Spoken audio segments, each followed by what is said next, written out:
ഇപ്പോഴിതാ PV അൻവർ കൂടി കളത്തിലിറങ്ങുമ്പോൾ എന്തായിരിക്കും നിലമ്പൂരിൽ ഇനി സംഭവിക്കാൻ പോകുന്നതെന്ന ആകാംക്ഷയുണ്ട്. അൻവർ ഇഫക്റ്റ്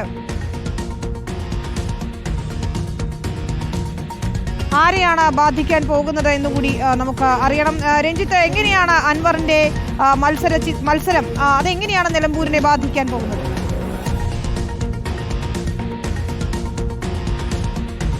വിനിത, PV അൻവർ രാജിവെച്ച് പുറത്തേക്ക് വരികയും പിന്നീട് ഉണ്ടായ ഉപതെരഞ്ഞെടുപ്പിൽ PV അൻവർ തന്നെ മത്സരരംഗത്ത് വരികയും ചെയ്യുമ്പോൾ നിലമ്പൂരിന്റെ മത്സര ചിത്രം ആകെ ഒന്ന് മാറുന്നുണ്ട്. നമ്മൾ പ്രതീക്ഷിച്ചിട്ടുണ്ടായിരുന്നത് LDFും UDFും തമ്മിലുള്ള മത്സരം, അതിൽ UDFിനൊപ്പം PV അൻവർ കൂടി ചേരുമ്പോൾ UDFിന് ഒരു ഈസി വോക്ക് ഓവർ ഉണ്ടാവുന്നു എന്നുള്ളതാണ്. അവിടെ BJPയുടെ വോട്ടുകളൊക്കെ അപ്രസക്തമായി മാറും എന്നും പ്രതീക്ഷിക്കപ്പെട്ടിരുന്നു. പക്ഷേ ഇനിയിപ്പോൾ ആ BJP പിടിക്കുന്ന വോട്ടും SDPI പിടിക്കുന്ന വോട്ടും അൻവർ പിടിക്കുന്ന വോട്ടുകളുമൊക്കെ നിർണായകമായി മാറുകയാണ്. അതായത് തികച്ചും അപ്രസക്തമാകുമായിരുന്ന ഒരു സാധാരണ തെരഞ്ഞെടുപ്പ് മാത്രമാകുമായിരുന്ന നിലമ്പൂരിലെ തെരഞ്ഞെടുപ്പ് വളരെ ആകാംക്ഷയുള്ള പൊളിറ്റിക്കൽ സസ്പെൻസ് ഉള്ള ഒരു തെരഞ്ഞെടുപ്പായി പരിണമിക്കുന്നതാണ് ഇന്നത്തെ ഈ പകൽ നമ്മൾ കാണുന്നത്. കാരണം നേരത്തെ ഞാൻ സൂചിപ്പിച്ച പോലെ LDF വേഴ്സസ് UDF വിത്ത് PV അൻവർ ആയിരുന്നുവെങ്കിൽ ഇവിടെ ഒരു അസ്വാഭാവികതയ്ക്കുള്ള ചാൻസ് പോലുമില്ല. കാരണം ഇവിടെ ഭരണവിരുദ്ധ വികാരത്തിൻ്റെ ആനുകൂല്യം മുഴുവൻ, PV അൻവറിൻ്റെ സ്വാധീനം മുഴുവൻ UDFിലേക്ക് ഒറ്റക്കെട്ടായി വരികയും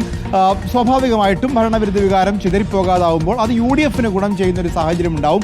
അവിടെ LDF പോലും ഒരു വിജയം പ്രതീക്ഷിക്കുന്നില്ല എന്നുള്ളതാണ്. പക്ഷേ ഇവിടെ ഇപ്പോൾ LDFിനെ സംബന്ധിച്ച് അവർക്ക് കിട്ടാവുന്ന ഈ മണ്ഡലത്തിൽ തന്നെയുള്ള ഏറ്റവും മികച്ചൊരു സ്ഥാനാർത്ഥിയെ അവർ കളത്തിലിറക്കുന്നു. M സ്വരാജിനെ പോലെ പാർട്ടിയുടെ സംസ്ഥാന സെക്രട്ടേറിയറ്റ് അംഗത്തെ മത്സരത്തിൽ ഇറക്കുന്നു. അദ്ദേഹം നിലമ്പൂരുകാരനാണ്. അദ്ദേഹത്തിന് പാർട്ടി സംവിധാനങ്ങളെ നന്നായി ചലിപ്പിക്കാൻ വേണ്ടി സാധിക്കും. അത്തരത്തിൽ പാർട്ടി കേഡർ വോട്ടുകളും പാർട്ടി അനുഭാവി വോട്ടുകളും ചിതറിപ്പോകാതെ കേന്ദ്രീകരിക്കാനും ക്രോഡീകരിക്കാനും സാധിക്കുന്ന ഒരു സ്ഥാനാർത്ഥിയെ LDF മത്സരത്തിനിറക്കുകയാണ്. UDFിനെ സംബന്ധിച്ചിടത്തോളം അവരുടെ കേഡർ വോട്ടുകൾ, അവരുടെ അനുഭാവി വോട്ടുകളുണ്ട്. അത് മാത്രം കിട്ടിയാൽ UDF ജയിക്കില്ല. UDFിനെ സംബന്ധിച്ചിടത്തോളം അവർക്ക് ഭരണവിരുദ്ധ വികാരത്തിന്റെ ആനുകൂല്യം കിട്ടേണ്ടതുണ്ട്. അങ്ങനെ കിട്ടേണ്ട ഭരണവിരുദ്ധ വികാരം മൂന്നായി ചിതറിപ്പോകുന്ന കാഴ്ച നമുക്ക് നിലമ്പൂരിൽ കാണേണ്ടി വരും. അവിടെ PV അൻവർ എത്ര വോട്ട് പിടിക്കും, SDPI എത്ര വോട്ട് പിടിക്കും, BJP എത്ര വോട്ട് പിടിക്കും, ഭരണവിരുദ്ധ വികാരങ്ങൾ UDFിനും BJPക്കും SDPIക്കും PV അൻവറിനുമിടയിൽ എങ്ങനെ വീതിച്ചെടുക്കപ്പെടും എന്നുള്ളതാണ് UDFിന്റെ വിജയ ഫാക്ടറായി ഇവിടെ പ്രവർത്തിക്കാൻ വേണ്ടി പോകുന്നത്. UDFിനെ സംബന്ധിച്ചിടത്തോളം ഇനിയും വിജയം ഉറപ്പിക്കാൻ സാധിക്കും. അതിന് രണ്ട് കാര്യങ്ങൾ ഉണ്ടാവണം. ഒന്ന്, ഭരണവിരുദ്ധ വികാരത്തിൻ്റെ ആനുകൂല്യം പരമാവധി അവർക്ക് എത്തിക്കാൻ സാധിക്കണം. അതായത് ആൻറ്റി പിണറായി വോട്ടുകൾ, ആൻറ്റി LDF വോട്ടുകൾ പരമാവധി സമാഹരിക്കാൻ UDFിന് സാധിക്കണം. അതോടൊപ്പം ഇവിടെ കോൺഗ്രസിൻ്റെയും ലീഗിൻ്റെയും വിമത വോട്ടുകളുണ്ട്. കോൺഗ്രസിനകത്ത് തന്നെ ആര്യാടൻ ഷൗക്കത്തിനെതിരായ വോട്ടുകളുണ്ട്, ലീഗിനകത്ത് ആര്യാടൻ ഷൗക്കത്തിനെതിരായ വോട്ടുകളുണ്ട്. ഈ വോട്ടുകളെ അതിൻ്റെ തീവ്രത കുറച്ച് ആര്യാടൻ ഷൗക്കത്തിന് അനുകൂലമായൊരു വികാരം കോൺഗ്രസ്സുകാർക്കിടയിൽ ഉണ്ടാക്കിയെടുക്കണം. അത് പാലക്കാട്ടൊക്കെ നമ്മൾ കണ്ടതാണ്. പാലക്കാട്ട് വിമത ശബ്ദമൊക്കെ ഇല്ലാതാക്കി പാലക്കാട്ട് കോൺഗ്രസ് ഒറ്റക്കെട്ടായി നിൽക്കുന്ന അവസാന ഘട്ടത്തിലേക്ക് നമ്മൾ കണ്ടു. അതുപോലെ നിലമ്പൂരിലും ഈ ഒരു ഒറ്റക്കെട്ടായി നിൽക്കുന്ന ഒരു സാഹചര്യം കോൺഗ്രസിനകത്ത് ഉണ്ടാവണം. ലീഗിനെ പോലെ പ്രബലമായൊരു കക്ഷി ഇവിടെ ഉണ്ട്. ആ ലീഗിൽ ആര്യാടൻ ഷൗക്കത്തിനെതിരായി വികാരമുണ്ട് എന്നുള്ളത് നേരത്തെ നമുക്കറിയാം. ആ വികാരത്തെ അനുനയിപ്പിക്കാൻ സാധിക്കണം. അങ്ങനെ ലീഗിനകത്തുള്ള കോൺഗ്രസിനകത്തുള്ള വിമത ശബ്ദത്തെ പരമാവധി അനുനയിപ്പിക്കാനും അതോടൊപ്പം തന്നെ ഭരണവിരുദ്ധ വികാരത്തിൻ്റെ ആനുകൂല്യം പരമാവധി നേടിയെടുക്കാനും ശ്രമിക്കുക എന്നുള്ളതാണ് UDFിനെ സംബന്ധിച്ചിടത്തോളം ജയിക്കാനേ വേണ്ടത്. അതോടൊപ്പം നിലമ്പൂരിൻ്റെ സാമുദായികമായ സമവാക്യങ്ങളുണ്ട്. ഇവിടെ ക്രൈസ്തവ വോട്ടുകൾ വളരെ നിർണായകമായ വോട്ടുകളാണ്. 18% വരുന്ന ക്രൈസ്തവ വോട്ടുകൾ പരമ്പരാഗതമായി UDFിനൊപ്പം നിൽക്കുന്ന വോട്ടുകളാണ്. ആ ക്രൈസ്തവ വോട്ടുകൾ BJP ഒരു ക്രൈസ്തവ സ്ഥാനാർത്ഥി ഇറക്കുമ്പോൾ, ഒരു മാർത്തോമ സഭക്കാരനായ സ്ഥാനാർത്ഥി ഇറക്കുമ്പോൾ ആ ക്രൈസ്തവ വോട്ടിൽ ഭിന്നിപ്പുണ്ടാക്കാതെ നോക്കാൻ UDF ശ്രമിക്കണം. അതോടൊപ്പം തന്നെ UDFിനെ സംബന്ധിച്ച് ഇവിടുത്തെ AP വോട്ടുകൾ വളരെ നിർണായകമാണ്. കാന്തപുരം വിഭാഗത്തിന്റെ വോട്ടുകൾ സാധാരണ CPMന് കിട്ടാറുണ്ട്.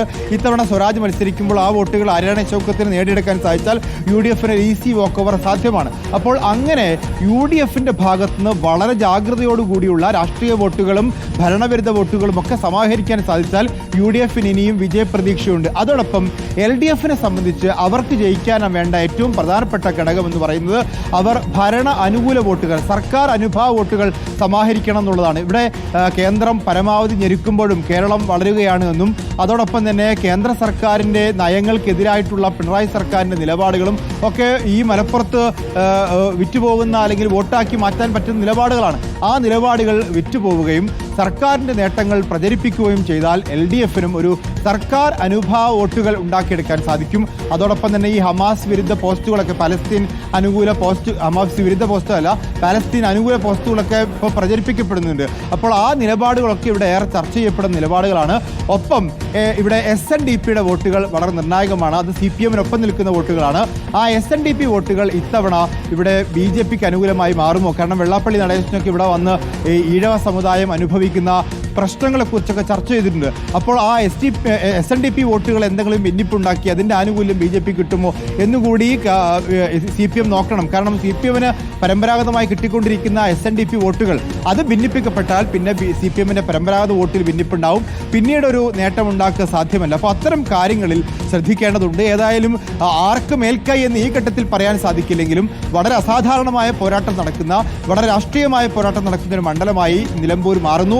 ഒരു സാധാരണ തെരഞ്ഞെടുപ്പായി, ഒരു സർപ്രൈസുകളില്ലാത്ത, എക്സൈറ്റ്മെന്റ്സ് ഇല്ലാത്ത ഒരു തെരഞ്ഞെടുപ്പായി പോകുമായിരുന്നു നിലമ്പൂർ എങ്കിൽ ഇന്നത്തെ ഒരു പകൽ ഈ നിലമ്പൂർ തെരഞ്ഞെടുപ്പിനെ കൂടുതൽ എക്സൈറ്റ്മെന്റ് ഉള്ള, ആകാംക്ഷകളുള്ള, അട്ടിമറി സാധ്യതകളുള്ള ഒരു തെരഞ്ഞെടുപ്പാക്കി മാറ്റുന്നു.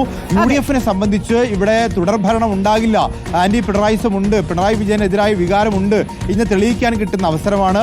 LDF-നെ സംബന്ധിച്ചിടത്തോളം ഇവിടെ ഭരണവിരുദ്ധ വികാരമില്ല, സർക്കാർ അനുഭാവ വികാരം മാത്രമാണുള്ളത്, തുടർഭരണം ഉണ്ടാകും ഇന്ന് തെളിയിക്കാനുള്ള അവസരമാണ്. BJP-യെ സംബന്ധിച്ച് ക്രൈസ്തവ വോട്ടുകൾക്കിടയിൽ ഇളക്കമുണ്ടാക്കാൻ സാധിക്കുമോ എന്ന് പരീക്ഷിക്കാൻ നടത്താൻ പറ്റിയ സാഹചര്യമാണ്. അങ്ങനെ എല്ലാ രാഷ്ട്രീയ പാർട്ടികളെയും, എല്ലാ മുന്നണികളെയും സംബന്ധിച്ച് വളരെ പ്രധാനമാണ്. അതോടൊപ്പം PV അൻവറിനും ഈ തിരഞ്ഞെടുപ്പ് വളരെ നിർണായകമാവുകയാണ്. കേരള രാഷ്ട്രീയത്തിൽ PV അൻവർ ഒരു തുടർചലനം ഉണ്ടാക്കണമെങ്കിൽ PV അൻവറിന് ഒരു അസ്തിത്വ പ്രതിസന്ധി ഇപ്പോൾ നിലനിൽക്കുന്നുണ്ട്. ഒരു മുന്നണിയും എടുക്കാതിരിക്കുകയും സ്വന്തം നിലയ്ക്ക് മാത്രം മുന്നോട്ട് പോവുകയും ചെയ്യുക PV അൻവറിന് ഈ ഘട്ടത്തിൽ സാധ്യമല്ല. കാരണം കേരള രാഷ്ട്രീയം എപ്പോഴും മുന്നണി രാഷ്ട്രീയത്തിനൊപ്പമാണ്. ആ മുന്നണി രാഷ്ട്രീയത്തിനൊപ്പം നിൽക്കാതെ PV അൻവർ ഒറ്റയ്ക്ക് നിൽക്കുക എന്ന് പറയുന്നത് തുടർചലനം ഉണ്ടാക്കാൻ PV അൻവറിന് സാധിക്കില്ല. ഇവിടെ ഒരു 25,000 വോട്ടെങ്കിലും, അതാണ് PV അൻവർ പോലും പറഞ്ഞ കണക്ക്. ആ 25,000 വോട്ടുണ്ടാക്കിയാൽ രാഷ്ട്രീയ വിജയമാണ് അദ്ദേഹം അവകാശപ്പെടുന്നു. ആ 25,000 വോട്ട് നിലമ്പൂരിൽ ഉണ്ടാക്കിയാൽ അത് കേരളത്തിൽ എല്ലായിടത്തും ഉണ്ടാക്കാൻ പറ്റുന്നൊരു ചലനമല്ല.